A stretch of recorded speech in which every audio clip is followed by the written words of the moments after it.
Hello বন্ধুরা, আজকের আমাদের বাড়িতে কি রান্না হয়েছে দেখো। এটা হলো মুরগির স্কিন আর পা, আর তার মধ্যে তেল বার হয়েছে, দেখতে পাচ্ছ তোমরা। শুধুই তেল, যেহেতু স্কিনগুলো গলে যায়, চর্বিটা একদম গলে যায়, গিয়ে একদম তেল হয়। দেখতেই পাচ্ছ তোমরা কতটা পরিমাণে এখানে তেল। আমি একদম তেল বাদ দিয়ে জাস্ট একটু চিকেনের যে স্কিন আর আলু দিয়ে করেছি সেটা একটু নেবো, নিয়ে আজকের খাওয়াটা কিন্তু আমি স্টার্ট করব। আর এদিকে দেখো আমার দিয়াং কিন্তু সেম জিনিসটা দিয়ে খাচ্ছে। ও যেহেতু ঝাল খেতে পারে না, তাই ওর জন্য একটু আলাদা করে রান্না করে দিয়েছি, তাই তো?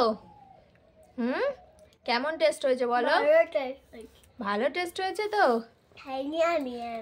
ইয়ামি ইয়ামি হয়েছে। এটা একটুখানি বেশি করে নুন দিলে অনেক ভালো হয়। ও, বেশি করে একটু নুন দিতে হবে। দিয়াঙ্কের কথা শুনতে পেলেছে, এটা একটু বেশি করে নুন দিলে নাকি আরও ইয়ামি হয়। তো দেখতেই পাচ্ছ আজকের আমাদের এই দুপুরের রেসিপি এই, আর কিছুই রান্না করিনি, যেহেতু আমরা দুজনেই আছি, তাই তো? তাই আজকে আর বেশি কিছু করিনি। চলো খেয়ে নিই তাহলে। দিয়াঙ্কের প্রায় খাওয়া হয়ে এসছে। হাঁ করো দেখি।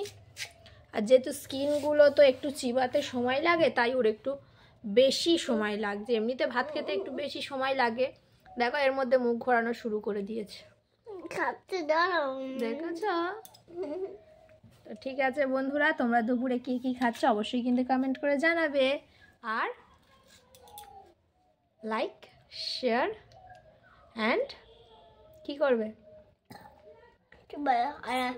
একবার একটা সাবস্ক্রাইব করে দাও, লাইক শেয়ার একটা সাবস্ক্রাইব করে দাও, তাই তো? ঠিক আছে বন্ধুরা, বাই বাই।